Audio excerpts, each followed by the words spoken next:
This is a brief point that I find extremely relevant in relation to the problem of the unevangelized objection. Now, this isn't like a direct response to the objection as a whole, but a valuable point to consider in relation to it based off of a quote from C.S. Lewis's Mere Christianity.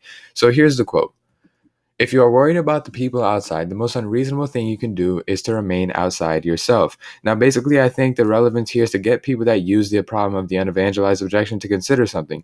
You are using this objection, so at least it seems to me that at least in one way or another, you have been exposed to Christianity. You have been blessed to hear of Christ. So why would you take that for granted? This point cannot be overlooked. It's a great point that C.S. Lewis makes. The most foolish thing to do if you are worried about the unevangelized is for you, someone who has heard the gospel, to reject it. This is the epitome of foolishness.